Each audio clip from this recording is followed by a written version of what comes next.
Over the past couple of years, we've seen a big increase in awareness around carbon dioxide and ventilation, and this is mainly due to the pandemic. Over time, we've seen more and more affordable, consumer-grade carbon dioxide monitors hit the market, and some of the most popular devices currently out there are the Aranet4 Home and the CO2 Click Model C. However, even though they're consumer-grade, both of these devices cost a couple of $100s or even more, and they're not exactly affordable. Luckily, there are also affordable options that are also accurate, and today I want to introduce one of them, the Vitalight Mini CO2 Detector. So what is the Vitalight Mini CO2 Detector? Well, it's a no-frills carbon dioxide monitor, which can be used to monitor the carbon dioxide concentration at any given time. This will allow the user to identify areas with poor ventilation, and as a proxy, it can even allow the user to identify the airborne transmission risk of viruses.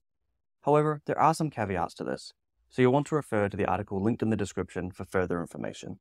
I mentioned no frills because the Vitalight is a very simple monitor and that it really has no features. Its only feature, or rather, capability, is to show the user the carbon dioxide concentration when they press the button. On top of this, the device features both automatic and manual calibration, but that is it. You won't find an app for the Vitalight or Bluetooth on the device. You also won't find the ability to view previous data or graph trends. When put this way, it might seem like the Vitalight has no benefits compared to other monitors, but that's because we haven't yet discussed the price. The Vitalight Mini CO2 Detector is by far the cheapest carbon dioxide monitor that is accurate, at least according to my own testing. For less than $50, you're getting the accuracy of an Aranet4 due to the device's NDIR sensor. At this price point, there are very few other options as accurate as the Vitalight, and that's what makes it such an appealing device. Now, the Vitalight Mini CO2 Detector does have a rather frustrating flaw, which is its auto-calibration. While this might sound like a feature, as it's intended to combat sensor drift, it is actually the biggest downside of the product, as every 24 hours the device takes a new zero value, which it registers as 400 ppm. This calibration uses the assumption that in every 24-hour period, the device is being taken outside and exposed to air around 400 ppm. However, this isn't always the case, especially if you regularly or mostly use the device inside. This auto-calibration feature can quickly lead to the device becoming inaccurate, and therefore you will either need to take the device outside every day or rely on manual calibration. Luckily, the device does support manual calibration.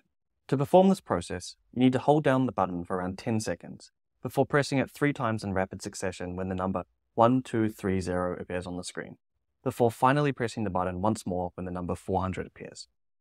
Once this has happened, you want to place the device somewhere with as near ambient CO2 levels as possible, and leave it alone for 200 seconds.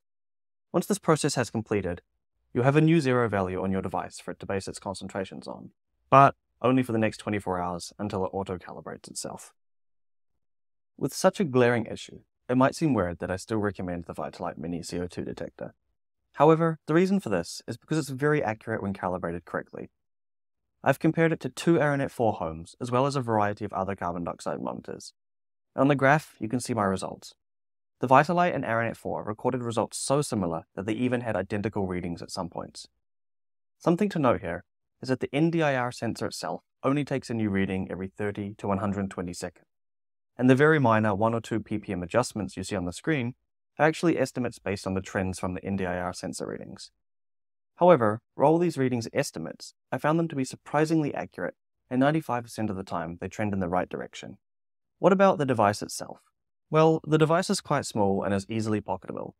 Furthermore, there is a rather handy carabiner on top of the device, which allows you to easily hook it to a zip on a backpack or even belt loops. The device itself is very light, and so it's very easy to place almost wherever you want. Inside the device is a small internal, non-replaceable battery that can be charged via USB Type-C. The battery lasts for a couple of days if you use the device occasionally, and less than a day if you regularly check readings. With that said, the battery can easily get you through a day at work, school, or university. One thing to note here is that the Vitalight Mini can only be charged with a dumb USB cable. For example, my iPad charging cable won't work with the device. Also, from my experience, only Type A to Type C cables work for charging this device. So there you have it. The Vitalight Mini CO2 Detector is a great, inexpensive option for carbon dioxide monitoring. While it doesn't have the features of the Aranet and the CO2 Click, it is very accurate and it will allow you to see the CO2 concentration at any given time. However, if you do see the need for connectivity or exceptional battery life, then you might want to look at one of the more expensive monitors on the market. They definitely have more features and they're a better choice if you really want to delve into the data.